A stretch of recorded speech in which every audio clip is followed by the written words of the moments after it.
Halo, selamat sore Tribuners. Berjumpa kembali dalam program Kacamata Hukum Tribunnews.com edisi Senin 28 Maret 2022 bersama saya Sela Latifah Alami. Tribuners, seperti biasa, Kacamata Hukum hadir membahas isu-isu hukum terkini dengan pakatnya. Nah, untuk Kacamata Hukum kali ini kita akan membahas soal jeratan hukum bagi TNI Gadungan. Tribuners, beberapa waktu ini aksi aparat TNI Gadungan terkuak di Brebes, Jawa Tengah demi mengelabui warga. Target penipuan pelaku yakni warga yang ingin anggota keluarganya masuk ke anggotaan TNI atau dalam rekrutmen TNI begitu. Warga yang menjadi korban aksi dari pelaku ini harus mengalami kerugian hingga ratusan juta rupiah. Bahkan pelaku juga mencatut nama tokoh politik TNI yang terkenal di publik.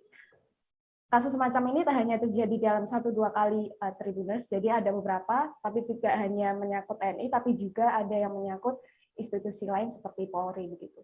Lantas seperti apa jeratan hukum bagi aparat gadungan ini? Untuk membahasnya, kita sudah terhubung dengan narasumber kita kali ini, Ketua Bidang Pendidikan DPJ Peradi Surakarta, Pak Heri Dwi Utomo. Selamat sore Pak Heri. Selamat sore Mbak Sela Latifah. Selamat sore Pak Heri. Bagaimana kabarnya Pak hari ini? Sehat ya? Alhamdulillah sehat. Alhamdulillah sehat. Baik, semoga Tribuners yang sedang menonton juga dalam keadaan sehat. Sebelum kita berdiskusi lebih lanjut, Tribuners, perlu saya sampaikan bahwa Kacamata Hukum disiarkan secara live di YouTube dan juga Facebook. Bagi kalian yang ingin mengajukan pendapat atau ingin bertanya, bisa langsung mengisi kolom komentar di bawah. Baik, langsung saja nih Pak Heri, kita bakal membahas soal oknum aparat gadungan. Mungkin Pak Heri juga ikut melihat nih beberapa kasus ini sebenarnya sudah beberapa kali terjadi gitu, tidak hanya satu kali saja. Menurut Pak Heri nih, kasus oknum aparat gadungan ini kan bahkan juga mencatut nama instansi TNI ya, bukan hal baru tadi. Sayangnya belum lama ini juga kembali terjadi. Dari kacamata hukum sebenarnya hal apa sih Pak yang membuat kasus ini serupa bisa terulang kembali menurut Pak Heri? Silakan Pak Heri. Ya, terima kasih. Jadi penipuan dengan berkedok aparat, baik itu aparat kepolisian maupun TNI itu merupakan sebuah tindak pidana yang sebetulnya sederhana ya, tapi terus-menerus terjadi. Seakan-akan penegakan hukum terhadap tindak pidana ini sedikit kurang bisa membuat efek jera. Sebetulnya yang membuat kenapa tindak pidana ini selalu berhasil mengelabui korban-korbannya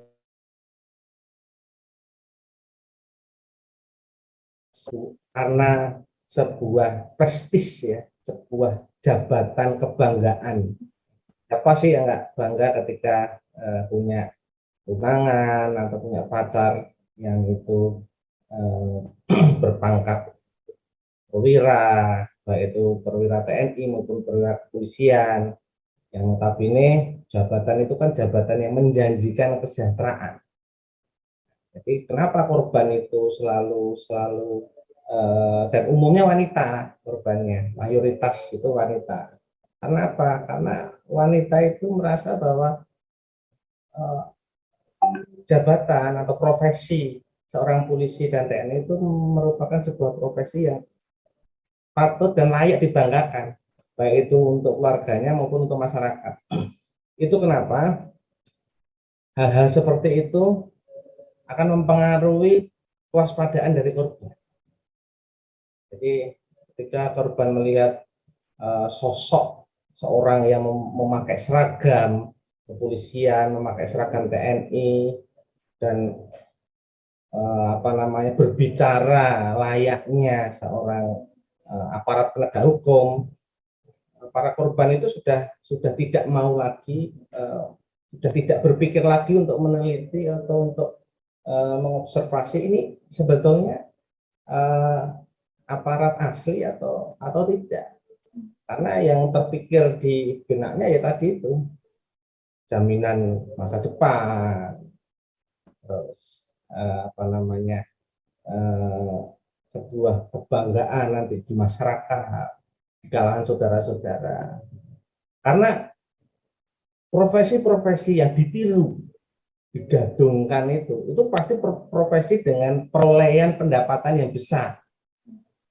Ya, kalau nyamar jadi profesi pemulung kan ya nggak ada yang kena korbannya kan gitu. Tapi kalau menyamar dia seakan-akan berprofesi sebagai aparat, berprofesi sebagai pengusaha, itu profesi-profesi yang menjanjikan income besar.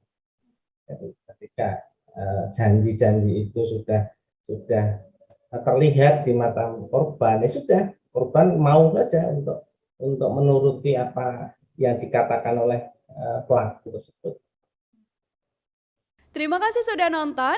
Jangan lupa like, subscribe, dan share ya.